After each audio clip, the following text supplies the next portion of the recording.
Most welcome my student. How are you? Are you fine? स्वस्थ हैं, मस्त हैं और पढ़ने में मजा भी आ रहा है।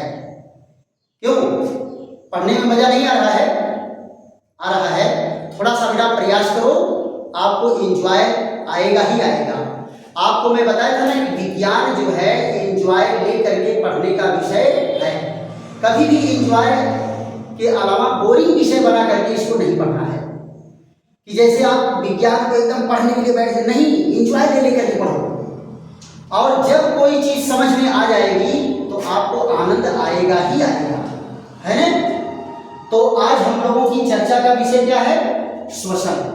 क्या है? श्वसन। देखो बेटा, श्वसन क्या होता है? लोग श्वसन को क्या जाने थे? सांस लेना। सांस लेना एक अलग प्रक्रिया है और श्वसन एक अलग प्रक्रिया है। अच्छा ये बताओ, आप लोगों को ऊर्जा कहां से मिलती है? सारा काम करने के लिए ऊर्जा कहां से मिलती है? भोजन से मिलती है। कहां से मिलती है? भोजन से। अगर किसी व्यक्ति को 2 दिन 4 दिन अगर भोजन न दिया जाए तो देखो उसको चक्कर आने लगेगा, बिस्तर से उठ नहीं पाएगा। तो इसका मतलब क्या है कि इस शरीर रूपी गाड़ी को चलाने के लिए ऊर्जा कहां से मिलती है? भोजन से मिलती है। तो श्वसन क्या है बेटा? आप यहां देखो, भोजन से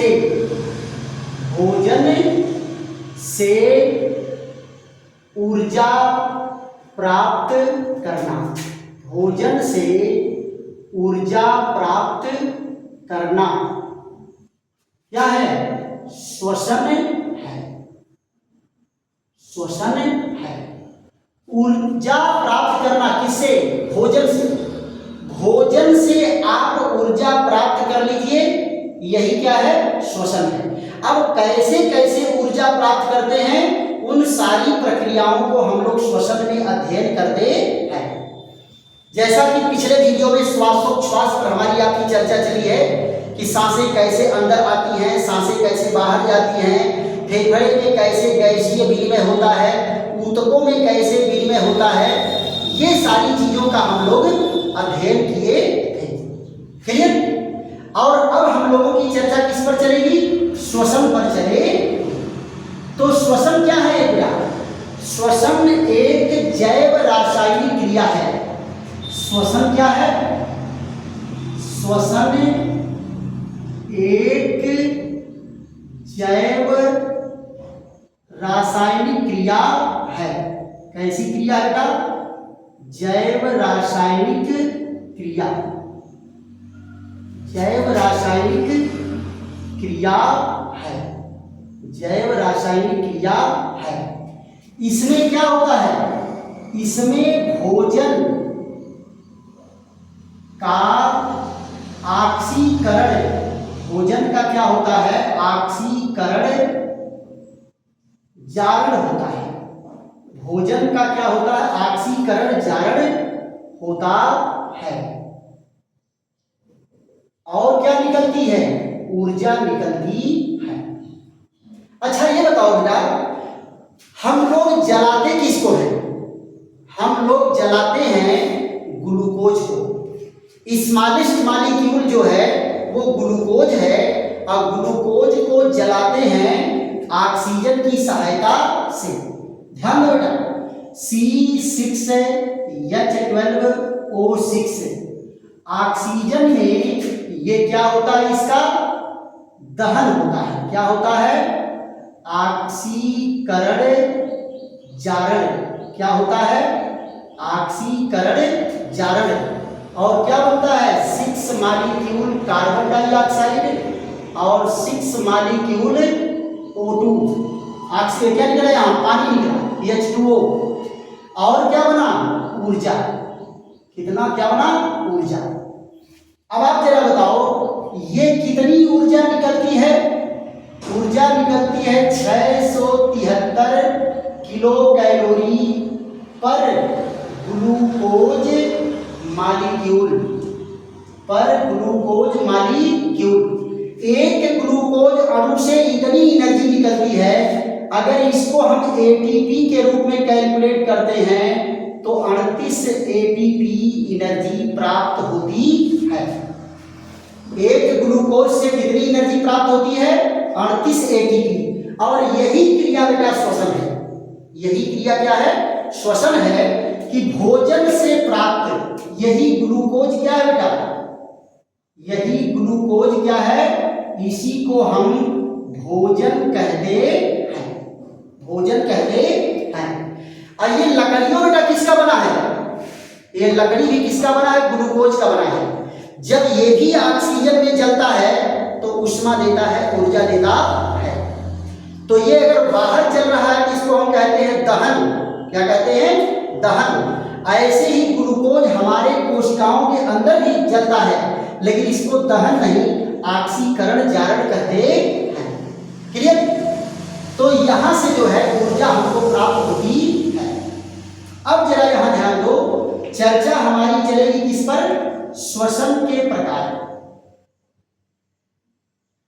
श्वसन के प्रकार। श्वसन के प्रकार। यहां देखो अंग्रेजी इसकी क्या होगी? Kinds of respiration. Kinds of respiration. Kinds of respiration. देखो बेटा, श्वसन की क्रिया जो है दो प्रकार की होती है।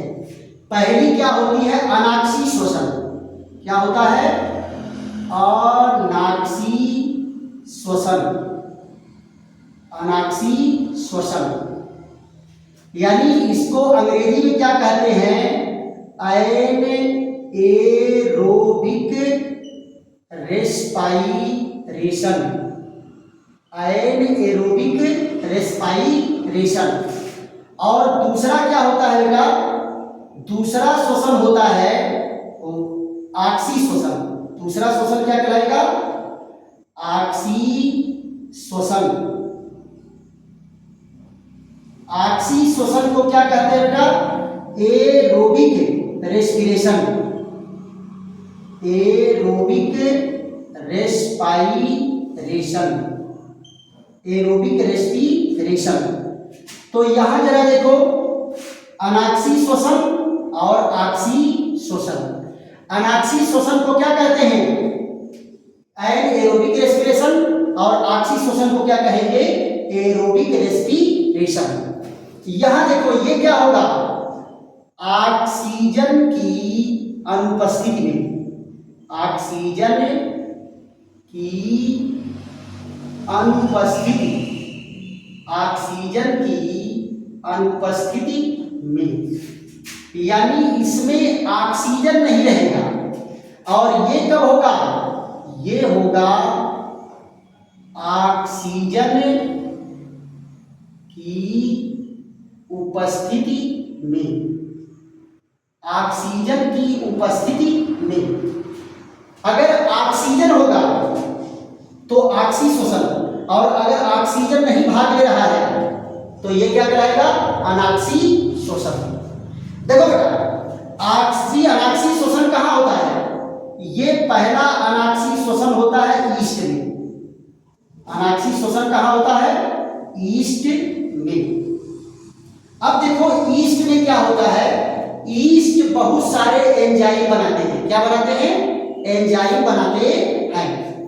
तो यहां जरा देखो, ये क्या है? स्टार्च को एक एंजाइम बनाता है कौन? इन्वर्टेज। ईस्ट एक एंजाइम कौन बनाता है? इन्वर्टेज। इन्वर्टेज में ये क्या करेगा? ये डाइसैकराइड में इनको तोड़ता है। इसमें तोड़ता है डाइसैकराइड में। और फिर दूसरा जाइमेज कौन है? डायस्टेज। कौन है?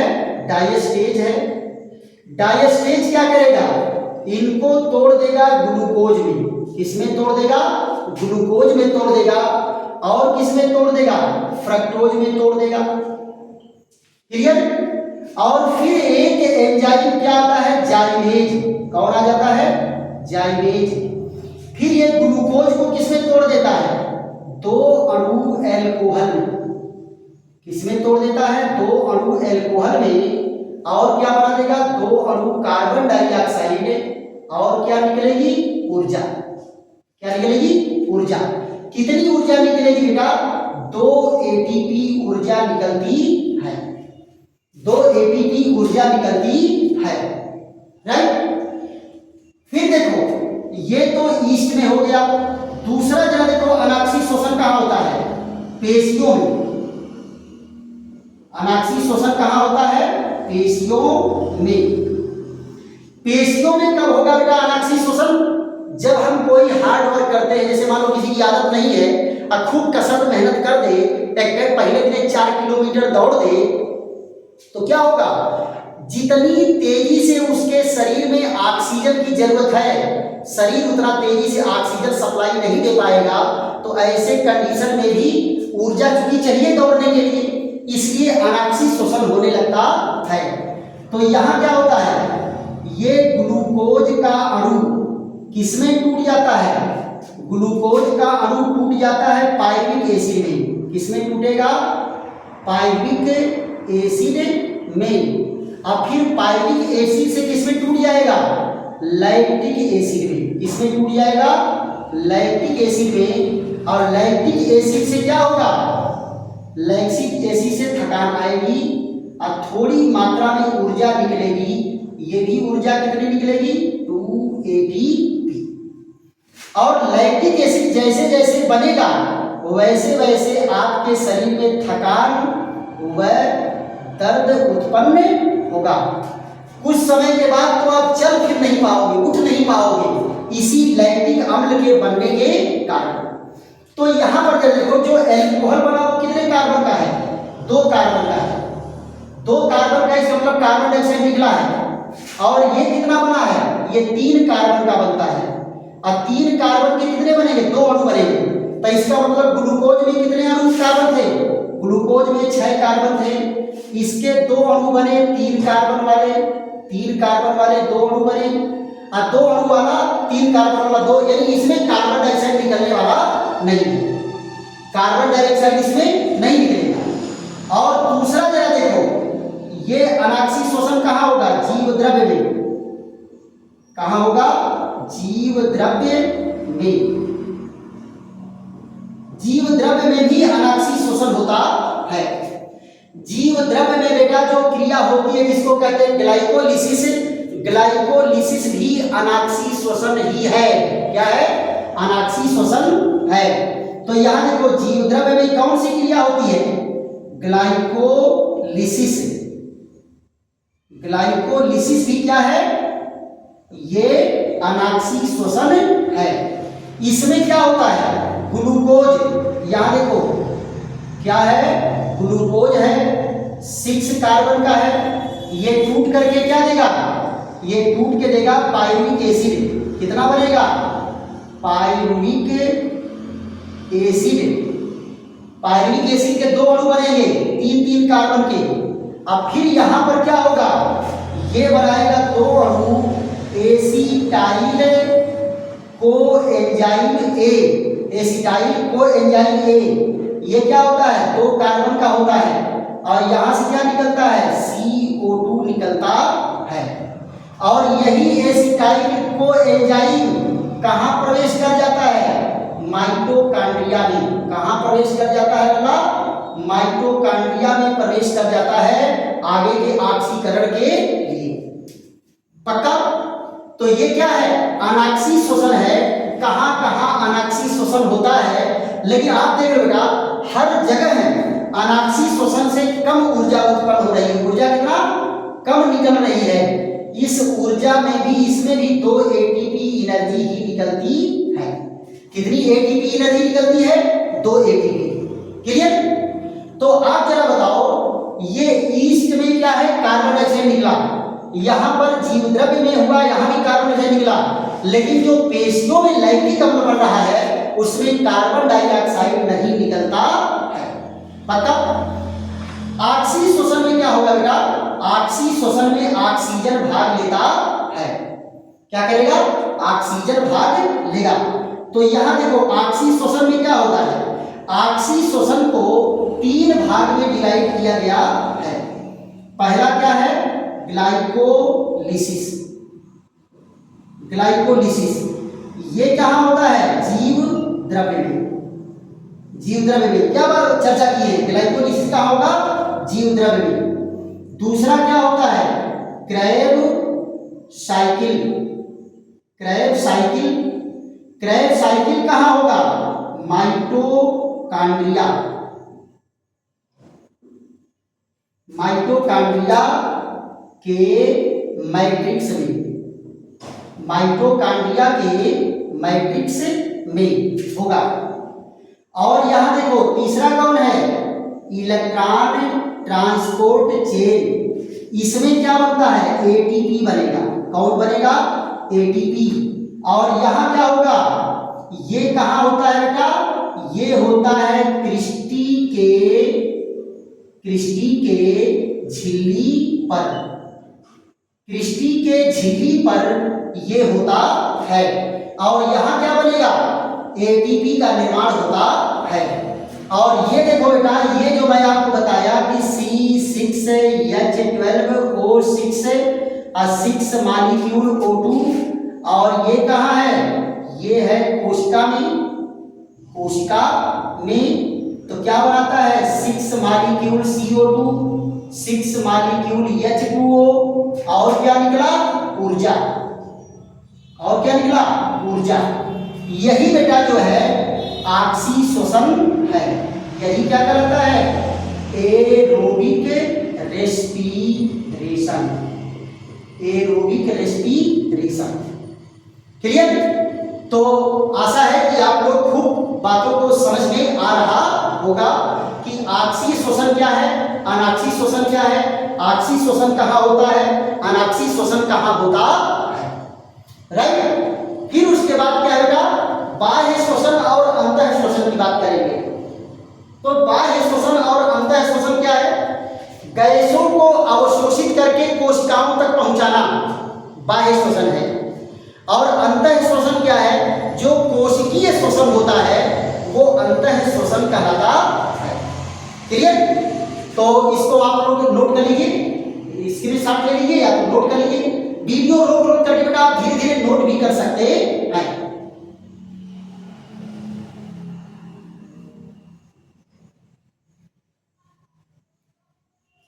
फिर हमारी आपकी चर्चा कहां चलेगी? बाह्य शोषण और अंतः शोषण पर। बाह्य शोषण क्या होता है बेटा? ये एक भौतिक प्रक्रिया है। कौन सी प्रक्रिया है? भौतिक प्रक्रिया है। और अंतः शोषण जो है, कोशिकीय शोषण, वो भौतिक प्रक्रिया भी है और जैविक प्रक्रिया, रासायनिक प्रक्रिया भी है। क्लियर? तो एक एक पॉइंट करके हम लोग समझते हैं।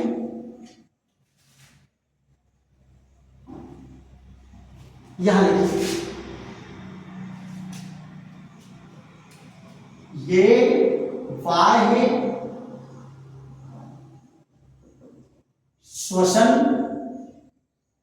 एवं अंतः श्वसन। बाह्य श्वसन एवं अंतः श्वसन। ये देखिए, ये क्या है? बाह्य श्वसन। इसकी अंग्रेजी होती है एक्सटर्नल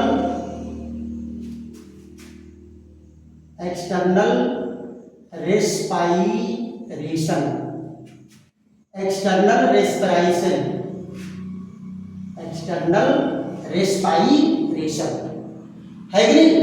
यहां देखो बेटा, एक्सटर्नल रेस्पिरेशन में क्या होता है? ऑक्सीजन का वायुमंडल से, ऑक्सीजन का वायुमंडल से कहां पहुंचना? कोशिका तक। कहां पहुंचना? कोशिका तक। कोशिका तक पहुंचना। कोशिका तक पहुंचना क्या है? बाह्य श्वसन कहलाता है। जो हम कहें कि सांसें अंदर जाती हैं, फेफड़े में गैसीय विनिमय होता है, ब्लड उसको लेकर के कहां पहुंचता है? कोशिकाओं तक पहुंचता है, इसको क्या कहते हैं? बाह्य श्वसन कहते हैं। इसके बाद जो है अंतः श्वसन, जरा देख लो, अंतः श्वसन ये क्या कहलाता है? इंटरनल रेस्पाइरेशन, इंटरनल रेस्पाइरेशन, अंतः श्वसन। अंतः श्वसन में क्या जाता है बेटा? कोशिकीय श्वसन। अंतः श्वसन में क्या जाता है? कोशिकीय श्वसन। कोशिकीय श्वसन अंतः श्वसन में आता है। क्लियर? और आप जानते हो कि कोशिकीय श्वसन की 3 पार्ट डिवाइड किया गया है। 3 पार्ट डिवाइड किया गया है। पहला क्या है? ग्लाइकोलिसिस, और दूसरा कौन है? क्रेब्स साइकिल, क्रेब्स साइकिल, और तीसरा क्या है? Electron transport chain. ये होता है। और ये कहाँ होगा? ये कोशिका के साइटोप्लाज्म में होता है। ये कहाँ होता है? माइटोकांड्रिया, माइटोकांड्रिया के मैट्रिक्स में, माइटोकांड्रिया के मैट्रिक्स में होता है।